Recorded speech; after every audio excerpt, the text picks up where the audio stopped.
Thank you very much for that introduction. 40 years ago, I published a book on the Roman forts of the Saxon shore. This series of massive Roman forts, stretching from the Wash to the Solent, around the southeast coast of Britain, was and remains enigmatic. This one is Borough Castle, by the way, which is actually in the Broads Authority, so I just thought I'd start with something sort of which tied all those things together. What were these things for? Were they offensive? Were they defensive? Were they full of military structures and barracks? Were they workshops? Or just supply bases? What were they guarding against? And in the last 40 years, several different answers to these questions have emerged from quite a lot of different scholars. One thing which is all but agreed, however, is the name for these installations, the Saxon shore. And this derives from a source document for the late Roman world, which has come down to us, the Notitia Dignitatum. Here's the illustration that first struck me, reproduced from the copy of the Notitia in the Bodleian Library, and showing the title of the command with installations dotted all over a green island, and the commands are named from Othona at the top left. Does the pointer here work? Yes, it does. Here's Othona, down to Portus Aderni, bottom right. This picture prefaces Latin text, which starts under the command of the worshipful count of the Saxon shore, that's Comes Literis Saxon. Notice it doesn't go beyond Saxon, but there's the Comes Literis Saxon. And then goes on to list a series of 9 men on this page, on the right-hand page, in charge of troop units, beginning with the praepositus of the numerus of Fortenses at Othona, and each of these corresponds to the little walled installations on the left-hand page. The listing continues with the troop commanders stationed at Jubris, Lemanis, Branaduno, Garinora, and all the rest of them, right down to Portum Aderni. And at the end is the Count's Secretariat. It's on the second column, these figures here. The Chief of Staff, the accountants, and includes a custodian or an auditor. And these are normally seconded from the office of the overall troop commander. So someone's actually watching what these guys are up to and what they're spending the money on. Now, some of you will be familiar with the Notitia, but others of you much less so. So I must therefore try to give you a very brief introduction to a document with some very major complexities. I'm also going to try not to use Latin from now on. That'll be a relief to some of you, I see, yes. And I'm going to use a translation of the text, which was actually published in 1899. There are very few translations of this document in print. But the Notitia, and that's the word I'm going to continue to use rather than register, because that was how it was translated in 1899. It consists of a listing of dignities, both civil and military, covering the Eastern and Western Roman world. Well, here they are. This map shows the Roman world at the time, as reflected in the information from the Notitia. You see how complex it all is. The document takes the form, therefore, of a detailed array of state resources and who was in command of them in both parts of the empire, east and west. And you see the line halfway across the map.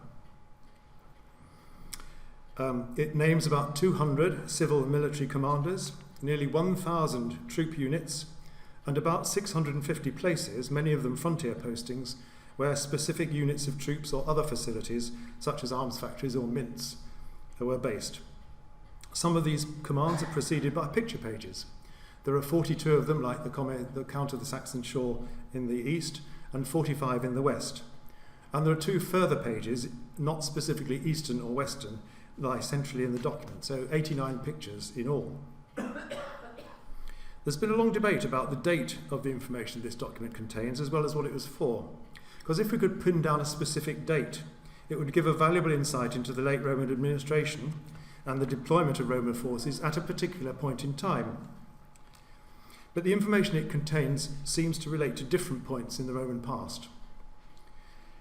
If there is a consensus, it's that the information about the East was crystallized at a date around 395 AD, perhaps a little bit later, but between 395 and 400. But the details for the West, which may have been first compiled about the same time, seem to have some later additions, which take it up to about 420 or 430. Today's lecture, however, is not about the complex issues of the date, though I'll come back to this towards the end.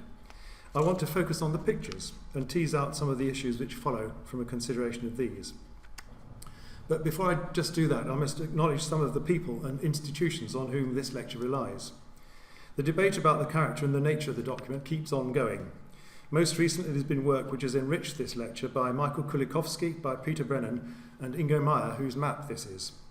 And online digital access to manuscript collections have made it possible to study and show far more of the Notitia text than I saw 40 years ago in that picture from the Oxford Notitia. And there are manuscripts of the Notitia from Cambridge, Paris, Munich, and the Vatican, all online now, and I hope allow for a much richer review of the original sources.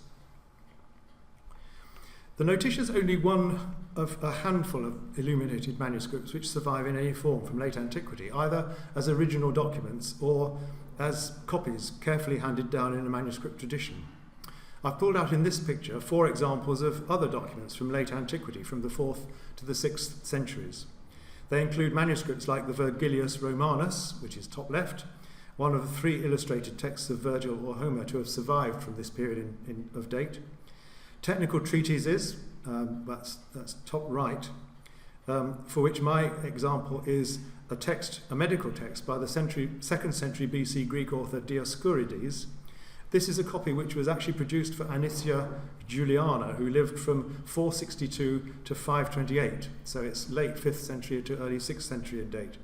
And she was related to the Western Roman imperial court, and that's the portrait of the author in the Dioscurides. There are also Gospels which date from the period, and on the bottom left you have the Rossano Gospels on special purple painted vellum, a very prestigious manuscript showing Christ before Pilate. And there are also later reproductions of lost antique manuscripts, including on the bottom right this 17th century pen drawing of one of the plates from what was originally a 4th century calendar. That's dedicated to a man called Valentinus by a scribe called Philocalus, and this picture depicts the Emperor Constantius II in the year 354 AD, though you can see, of course, as a 17th century copy, it's been through several hands between then and now. So our first aspect to consider about the Notitia is, how has it got here in the form we have it? All the 20 or so copies of the Notitia which now survive are thought to be copies of a single version which survived from antiquity. This single version was brought together with 12 other documents in a compilation of 13 texts, which includes the Antonine Itinerary, a late Roman list of road routes through the empire, and other documents like the anonymous work on matters relating to war, De Rebus Bellicis, which also, sorry, I wasn't going to use any Latin, but that's how it's known to some people in the room, which also included illustrations. So here's one copy in the Staatsbibliothek München of the volume in which all these texts are found. It's called Itinerarium Antonini, because the Antonine Itinerary is the first document in the list of 13. We don't know when this compilation of 13 documents was assembled, but one of those is the Irish monk Dickwill's On the Measurement of the World, written about 925. So by then, many of the older documents in the compilation were already about 500 years old and could already have been copies themselves of original texts. So if this is the date the compilation was brought together, we know nothing about it until it actually turns up another 500 years later, about 1500, in the cathedral chapter library in Speyer. The Notitia, however, is illustrated, not just text. And the pictures have arrived with us by the same transmission. So were these pictures originally part of the text? If so, how faithfully have they come down to us as a representation of what was originally there? We may be familiar with textual transmission and its problems like omission, ditography, interpolations by scribes, and so on. But pictorial transmission is a rather different matter. Let's look at one example. Here's the picture and text of the Notitia page for the consular official in charge of the province of Palestine, as depicted in the oldest copy that survives of the Notitia, which is a 15th century manuscript in the Fitzwilliam Museum in Cambridge. There are unfortunately only 5 pages and therefore 10 sides of this manuscript that survive, so we have the maximum of 10 sides to study. The picture shows a floridly bearded and robed man holding a banner, wearing a crown, seated within an opening, decorated internally with fleur-de-lis, and with representations of masonry on the external face. To his left, our right, are 3 objects, apparently floating in space. A tripod with two figures emerging from its top, a table bearing a book, or something like looks like a book, apparently propped up on it, and a cornucopia. Now, one of the pages of this manuscript tells us this text was transcribed by Antonius Angeli de Aquila in July 1427. And analysts of manuscripts agree that the script below the text is Italian in style, below the picture is Italian in style. It's thought that this copy was produced in Naples when it was closely allied to France, and hence the fleur-de-lis. Next in date, only about 10 years afterwards, are depictions of the same page from two other manuscripts. The left-hand one is in the Bibliothèque Nationale de Paris, and the right-hand one in the Bodleian Library. The main elements are familiar from the previous picture. The cabin now sits, in which the figure sits, now has perspective. It's got a regular tiled exterior, but it's lost the fleur-de-lis. The man wears a headpiece, not a crown, and the banner is inscribed Provincia Palestina. Sorry about the Latin. The Paris manuscript is not dated, but the Oxford manuscript is a copy of the cosmography with its pictures from the ancient Codex, which I got from the library at Speyer in January 1436, while I, Petrus Donatus, Bishop of Padua, was presiding over the Council of Basel, which was from 1431 to 1439. So that's a pretty good date. The manuscript is thought to be the work of the scribe and illustrator Perronet Lamy, who worked for the House of Savoy. And the Paris manuscript may also be by Lamy. You can see great similarities between the two pictures. More than 100 years passes between those first three examples in this one. Produced in the 1540s, one copy of which, the one on the left, is in the Vatican, and the one on the right is in Munich, originally part of the library of Ott Heinrich, the Palatine Prince von Pfalz-Sulzbach. Here is Palestine as a very solid-looking individual, wearing a crown, but now sitting in what looks like a walled alcove with a large, regular masonry. To his left, we still have tripod, table, book, and cornucopia, but in Ott Heinrich's version on the right, they all appear to be in prison. Now, Ott Heinrich was a well-known bibliophile who was pretty unscrupulous at collecting his library. In 1548, he'd asked the cathedral chapter at Speyer for a copy of the compilation and was told by the Speyer chapter they decided never to lend a book again. It could be copied at Speyer by someone known to the chapter, that it was damaged, could only be copied after repair had taken place.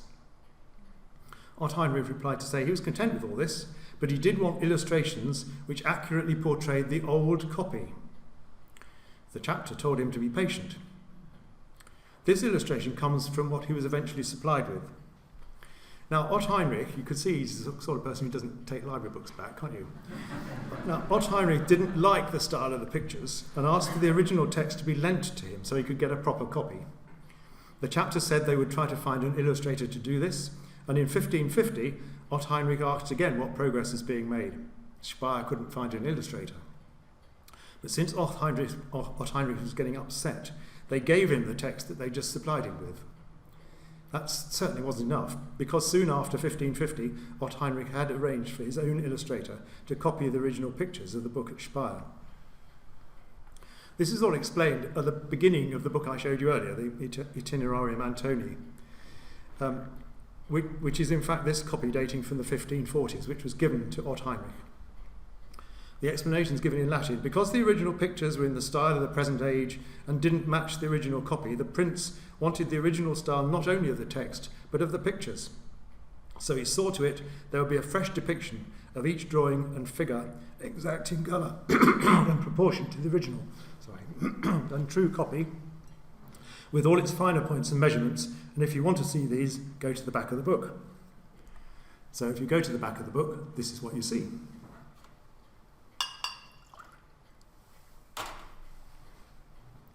This is the representation of Palestine, exact in colour and proportion to the original and true copy.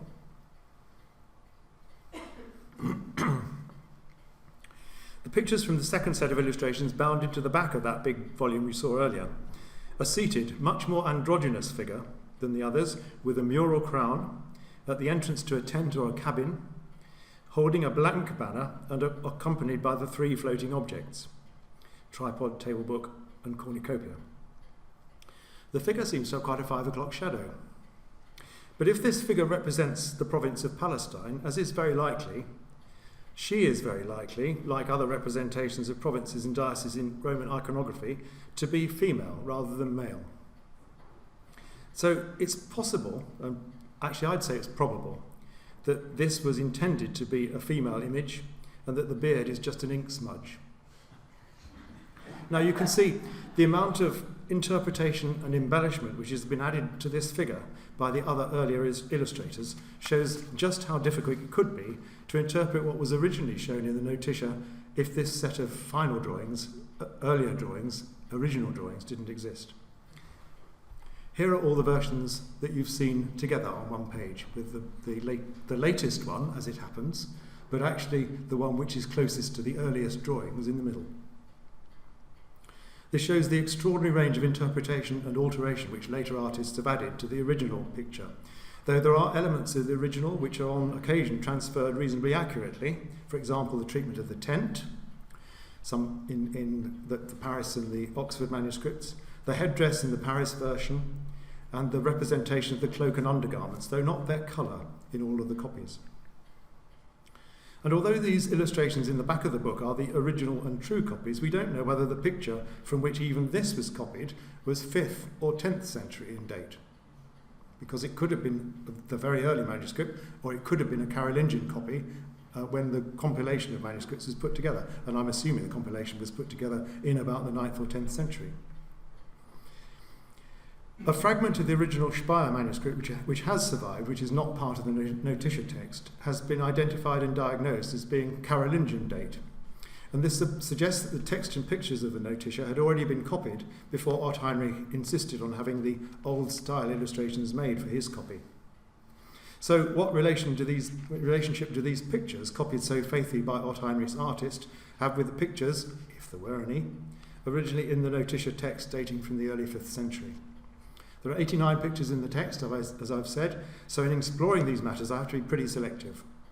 So the following few pictures give a taste of what the various versions of the illustrated manuscripts look like and show the same page in a selected few of the transmitted manuscripts. Because there are only 10 pages or 10 sides of the Cambridge Naples manuscript which survive, I've selected 5 picture pages which survive in that manuscript to compare with the other versions. So here we are. This is the Proconsul of Africa, and the manuscripts will be shown in the same listing, if you like. Top left will be Naples, Cambridge. Top right will be the first one in Munich, the early one that Ott Heinrich didn't like in Munich. And the Basel one will be bottom left, and the final version, which Ott Heinrich did like, will be bottom right. So here's the Proconsul of Africa. His picture page contains some items you might already start to be familiar with. The table covered with the blue cloth. It's a different colour blue in some of the manuscripts, of course. The book apparently propped up on it. The tripod. And in the top register is the personal representation of the Proconsul of the province of Africa, showing a woman draped in a white or variously coloured robe with a halo, holding some sheaves of corn, or in a manuscript, the first manuscript from Munich, she's actually holding some birds by the throat. So the interpretation of that picture has gone a bit awry in the person who's done the picture. To emphasise the importance of food supplies from Africa, 2 merchant ships are shown down in the bottom register, laden with bags which presumably are of corn. Here's the vicar of the Diocese of Pontica. Pontica occupies the northern part of Asia Minor, now mostly Turkey, on the southern shore of the Black Sea, so it's quite a far-flung area. Now this vicar's picture page shows the 11 provinces which lay under his command, all female, notice, named in all but the Naples version, and providing tribute and taxes to the state in the plates of gold that they're carrying. He's also got the tripod and table and a book propped on it. In the Naples text, it looks as if the figures on the tripod have been scrubbed out, you see on the left-hand top corner, perhaps because the scene which they depicted was thought at some stage to be obscene. and the tripod is more or less sketchily depicted in the other versions. My third example, which is also from the Western Register, is of the head of the administrative service. Along the top of the picture are three sets of books, of two books actually. There's a book and then there's a blue book and then a different coloured book. Three sets of two books belonging to the three big ministries of state. The Master of Memorials was responsible for formulating imperial replies. The Master of Correspondence dealt with legations from cities and official inquiries and petitions, and the Master of Records dealt with the records of imperial judgments. And below these books of command at the top are books and scrolls. But actually there are four sets of books and scrolls and only three sets of books at the top. This could well be a sign that there is actually a set of books at the top missing. And the fourth set of books at the bottom is covered in Greek letters. If you see all that Greek writing, certainly you can see it well on the top left and on the bottom right. The text is hieratical stuff. It's all about Peter, Paul and Andrew on the left and the Lord's Prayer on the right. So it's not actually, probably not anything to do with what actually was translated, came through first of all. But it's possible that the Master of Greek Correspondence, who is essentially the translation unit for the western side of the empire, is the one who's dropped off this picture.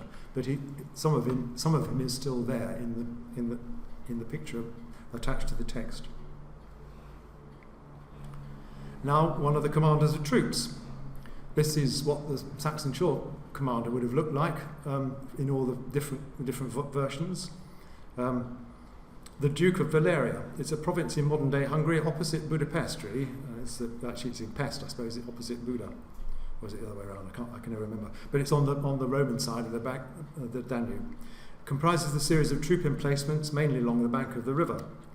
His page shows a document and a scroll in the panel top left, but there's no tripod or table. But the remainder of his picture are 20 little installations with their names above them, dotted over a background which, in some manuscripts, has single or multiple horizon. The accompanying text on the next part of the register, which I don't show you, then corresponds, like the Saxon shore one, with the 20 little installations. Notice that the dux, in this, the Duke, does not have a tripod and table, but only a volume and a scroll in the top left of his picture. And finally, in this brief run-through of 5 selected pictures from the Cambridge version, which are 5 which exist, this is the Honourable President of Dalmatia, who was in charge of a province which occupied most of what's now the miscellany of Balkan states, including modern-day Albania. Like other senior officials, he has a tripod and table, and beneath this, the representation of a large walled city which represents the whole of the province. As with the previous picture, the architectural style of the walled city is markedly different in the different pictures.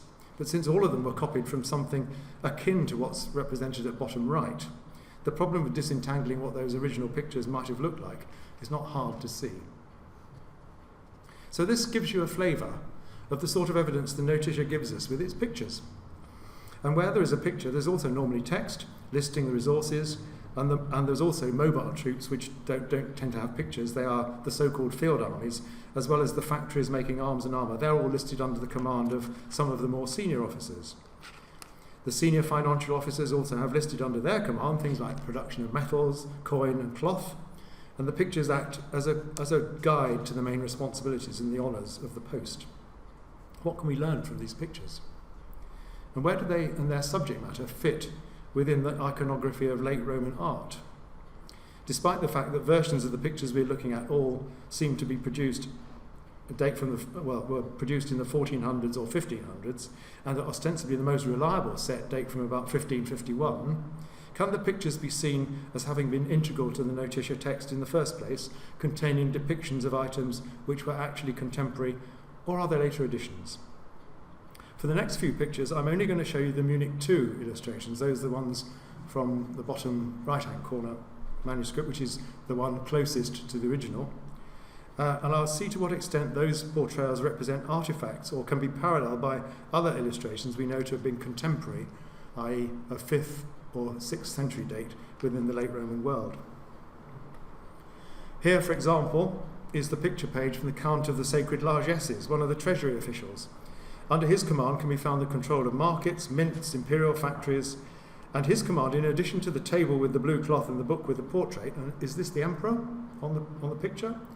Includes the very obvious bags bearing letters in Greek for the amount of coin they contain.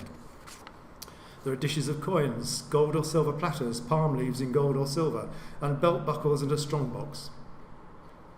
Much of the material portrayed here can be readily paralleled in silver and gold hoards of the late Roman period. I'm showing you just a picture of the Water Newton treasure on the right, and the money bags and a palm leaf, which presumably also is in gold, can be seen on the surviving leaf of one of the ivory diptychs, they're just down the bottom of the diptych here, produced to commemorate the appointment of the consul Boethius in 487 AD.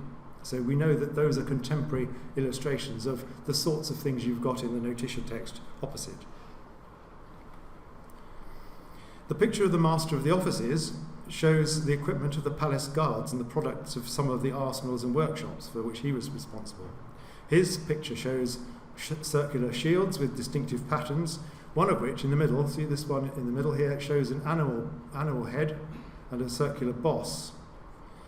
And that can be paralleled on this dish to the right. You see the animal head here and the animal draped around a central circular boss.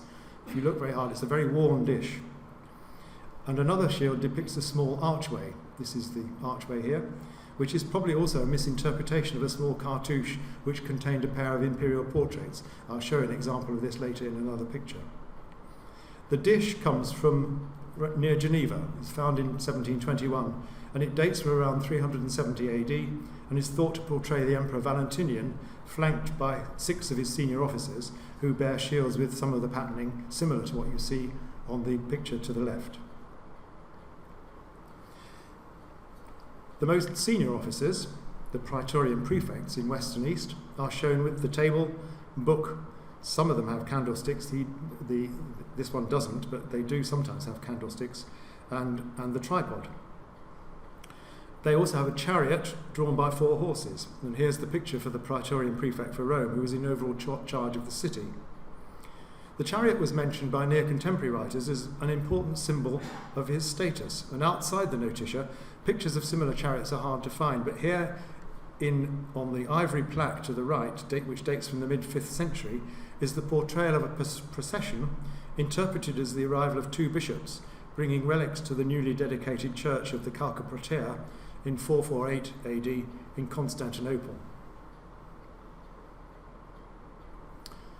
The Castellan was the major domo of the imperial palace. He was in charge of footmen, servants, guards. His symbols are tables, wine jars, and possibly charcoal burners. This type of equipment doesn't appear to have altered all that much during a good part of the Roman period, but here's the illustration from the 5th century Virgil Romanus showing Dido and Aeneas feasting on just such a table, and can also be seen on this small vignette from a diptych. The table is there, but also the jugs which Aeneas and Dido's servants are using are very similar to these jugs up here. One of the most distinctive pieces of equipment shown in the Notitia, and one which has appeared several times already, is this tripod. These normally appear only on the picture pages of officials who hold power as a civilian judge. The form of the object represented is a slender cone, narrower at the base than the top, and divided horizontally into sections which contain figures. At the top there are normally a couple of busts, but there's also a second register of scenes, as on this picture for the proconsul of Achaia. The object's been identified as a pen and ink stand, described by the mid-6th century writer John of Lydus. There's no example of such an artifact which survives from antiquity, so we don't know what it was made from, but representations of it also appear in ivory diptychs. There's the diptych of Rufus Probianus, who was consul at Rome in about 400 AD. There's the... Sorry, I can't move this because the paper's in the way. There's the same item, the tripod. We can't actually see its feet, so we don't know whether it is a tripod, but you can see it's the same item. It has 2 registers of pictures, imperial busts at the top, and further depictions of figures below. And under this, if you look carefully at this point here, you can clearly see a pot. and it's thought that is the inkwell into which the pens are put, and that the whole thing is a very elaborate inkstand, which John Lydus does describe as an inkstand. These diptychs, and it does appear on another diptych as well, were carved and issued to commemorate particular occasions, in this case Probianus becoming vicar of Rome, so the tripods are definitely pieces of furniture which belong solidly in that late Roman period and are not recorded or portrayed as having continued in use all that long thereafter. I just throw in, for good measure, the pair of candlesticks. You see the candlesticks here. This is a pair of candlesticks which look very similar to those, which actually are on the tomb of the mid-6th century sarcophagus of Barbatianus in Ravenna Cathedral. Now, the significance of this is that legal judgments have to be written down. I take you back to the Rossano Gospels. And the presence of an imperial image over the ceremonial writing of that judgment was important to validate the legality of the justice system. Here's the Rossano Gospel. In the illustration, we see Jesus before Pilate, who sits on a cushioned chair behind a table covered with a light blue cloth, bearing inkwell, pens, and adorned with imperial busts in gold. Behind him are two standard bearers wearing gold torques, and behind them imperial portraits. Here we've got all the paraphernalia of the judge's office: the table, the pens, the standards, imperial portraits, the scrolls, and the scribes. The scroll held by Pilate may be the evidence of his authority from the emperor. Now, books. There are several depictions of book-like objects in the Notitia.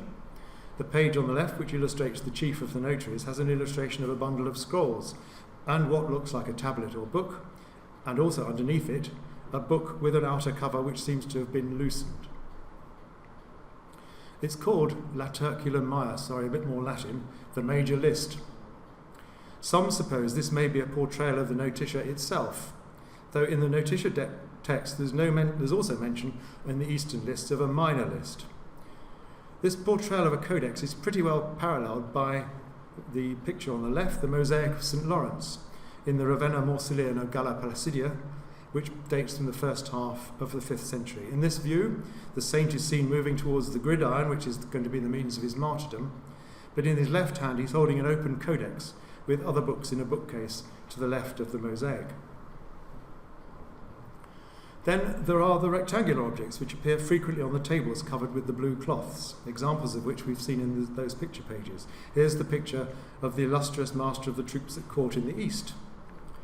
The rectangular object shown propped on the table is white with yellow stripes, the central band containing a portrait of two figures, which we should presume to be the emperors of the time. Of course, at the time there were anything up to 4 emperors, so in the Eastern Empire you could have 2, and in the Western Empire you could have 2. It's hard to tell whether this actually is a book because it has no depth. It could be an ivory diptych with gold bindings, but whatever form it took, it seems to be in the picture to demonstrate the appointment to a senior office and to be a representation of the appointment document, or the codicil, which written sources tell us could take different forms depending on the rank of the official. Next to this page, I've shown you the diptych, the surviving ivory diptych, dating from around 395 AD and portraying Stilicho, the commander of soldiers in the west. It shows Stilicho himself, close to the height of his power, his wife Serena, and his son Eucharius, who's holding a rectangular codicil, which may be his father's commission from the Emperor Theodosius. And before we leave this picture, just note, I mentioned that little arch on the shield. Here's a shield with 2 busts in a similar sort of position, with 2 busts, presumably of the emperors, on Stilicho's shield. Only the most senior officers and those with law-giving responsibilities, like the consulars and prefects, have these rectangular commissions. The military commanders' pages have something a bit different, and they have the top, a square or rectangular field containing what looks like a book or a scroll, sometimes together and sometimes separate. There are a few of those, examples of them. And in a couple of these pictures, there's perspective depth to the book, and the scroll bears some incomprehensible Greek-looking letters. There's no agreed interpretation for the text on the book's cover, but it could be shorthand for Florias, as in the Probianus diptych. You see the word Florias here. It could be Florias inter alios comites ordinis primi, sorry about the Latin, may you flourish among the other counts of the first rank. And different inscriptions do appear on some of the other covers of other books which suggest an imperial command. So are these books, at least those for the military commanders, the instruction books from the imperial court, issued along with the scrolls which actually were the appointments. Now, in this roundup of pictures, elements of pictures in the Notitia, I should say a little something about topography and the command posts. We've already seen one or two examples of the forts and installations where the troops assigned to the frontier commanders were based. And some of these contain not just the forts themselves, but elements of the topography to assist in the visuals. Here are the pages for the Count of Egypt to the left. His commission is propped on a table. And the Duke of the Thebaid to the right. He's also Egypt, of course, but further down Egypt. The Count's locations have symbols perhaps showing the standards of troops at various forts. And notice, for example, the charming little touches, the bear and the pyramids, just to remind you that you're actually in Egypt. In the Western list, there's much sketchier topography, but here's the page for the Count of Italy on the left, who's responsible for the defence of Italy, including the barrier walls in the Julian Alps, that's between Italy and what used to be Yugoslavia, but is Croatia now, and Serbia and all the rest of them. And on the right, the Vicar of the Britons, who holds sway over 5 provinces, sort of haphazardly dotted around a brown province swimming in a blue sea. The portrayal of all these installations or forts, some of which are very substantial, is very similar to the way in which towns and walled settlements were ordinarily depicted in antiquity. Here's a series of those. This slide shows a compilation of top left Dover from the Notitia, under it Aquileia from the Roman map known as the Poitinger Table, Strasbourg to the right, the bigger one from the Notitia, then Jerusalem, this is the one at the top right, from the arch mosaics at St. Maria Maggiore in Rome, which dates from around 430, and 2 6th century examples on the bottom right, a portrayal of a city from the Vienna Genesis, which is another gospel of the 6th century, and not a gospel, sorry, it's a Genesis, and another view of Jerusalem from the 6th century mosaic map at Madaba in Jordan. Now, at the centre of the Notitia lie 2 pages which are much more enigmatic. They don't relate to any of the listed commands, and these are pictures only, with no accompanying text. They show a selection of appointment documents, about 36 of them in all, dotted over the 2 pages, some coloured, some white, some with bands of gold, many of which bear inscriptions on the covers and are accompanied by scrolls. These are arranged inside frames headed by a figure in a circular frame, with 4 further figures at the corners. The title of the left-hand page is Divine Foresight, Divina Providentia, and its 4 roundels are occupied by virtue, knowledge of the art of war, authority, and good fortune.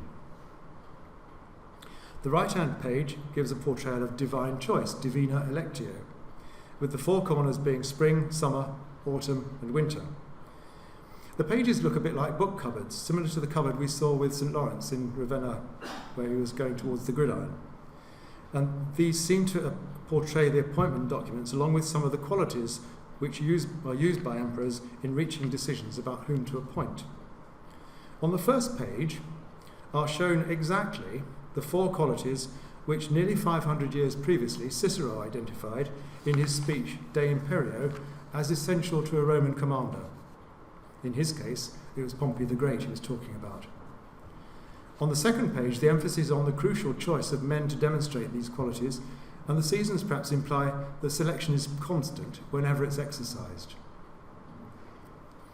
The pages, I think, form a visual lesson in what the appointment system is all about, and they're a kind of reminder about how to appoint and how to delegate.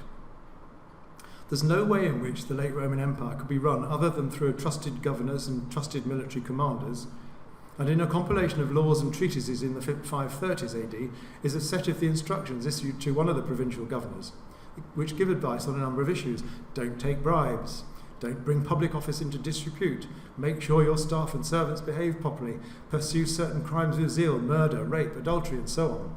It's a kind of form of Nolan principles for the Roman world. So this may well be what lay within the covers of those commissioning books we saw propped up on the blue cloth table we've seen heading Notitia chapters. So this ends my quick run through the variety of the pictures in the Notitia. Necessarily brief, because to look at all 89 of these pictures would be exhausting, and I can feel you're exhausted already. And in this lecture, I've been able to show you less than a quarter of these. I hope they've been pretty representative. How does it all bear on my starting point, the introduction to the Notitia through the Oxford Notitia's picture of the Count of the Saxon Shore?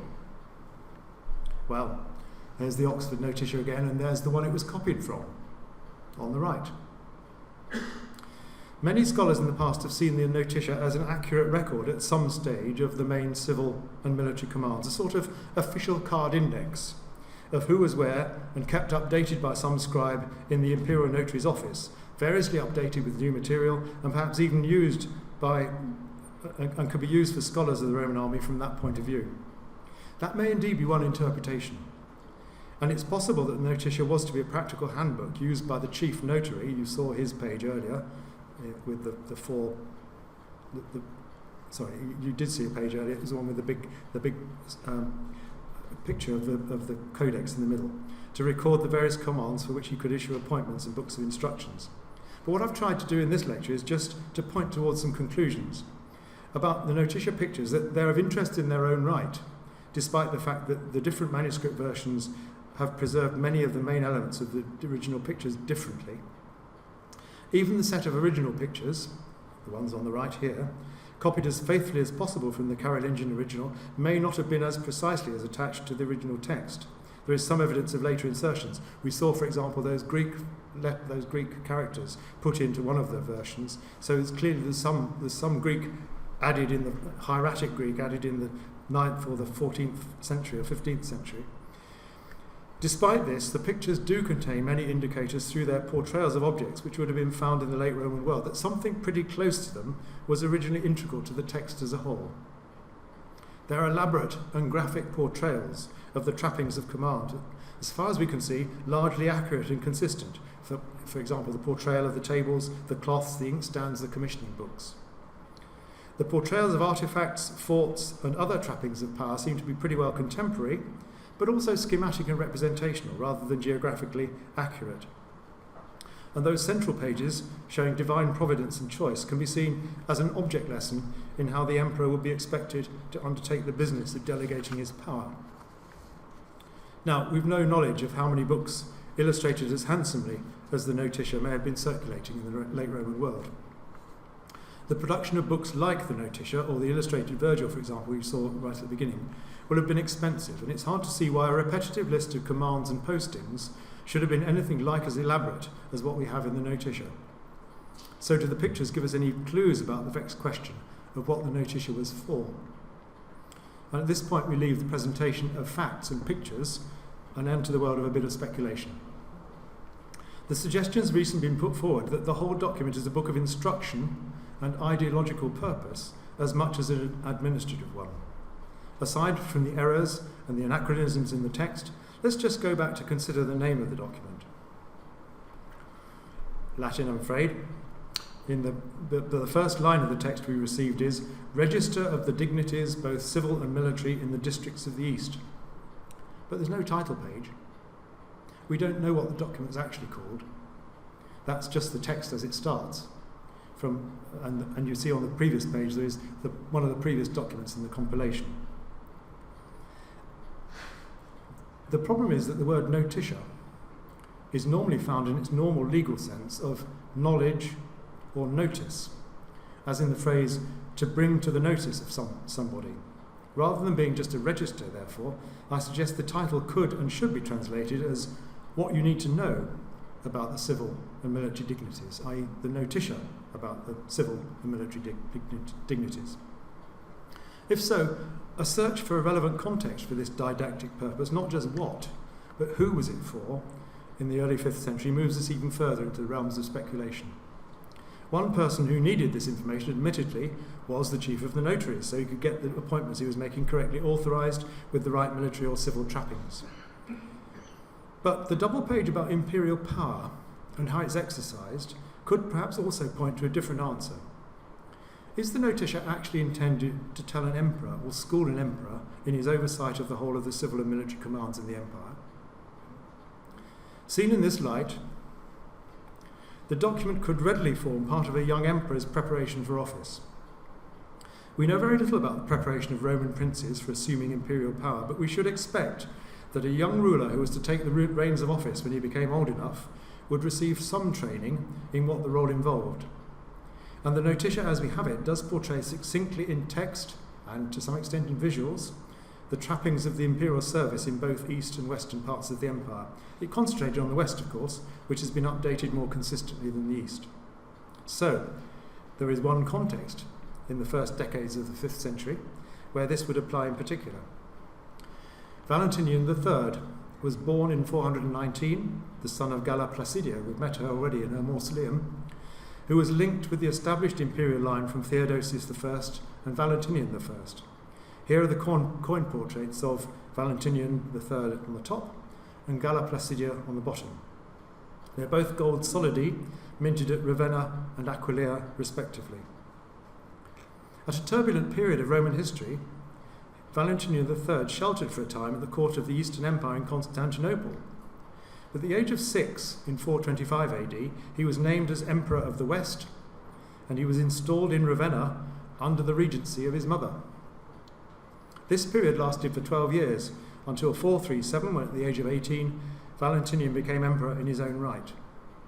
So could the Notitia that we've got be the copy of a book commissioned with lavish illustration by Galla Placidia for instructing her son in how to become emperor, showing him the vast range of honours and military commands which he'd become responsible for, and providing him an object lesson in how to go about using his imperial power? Thank you very much.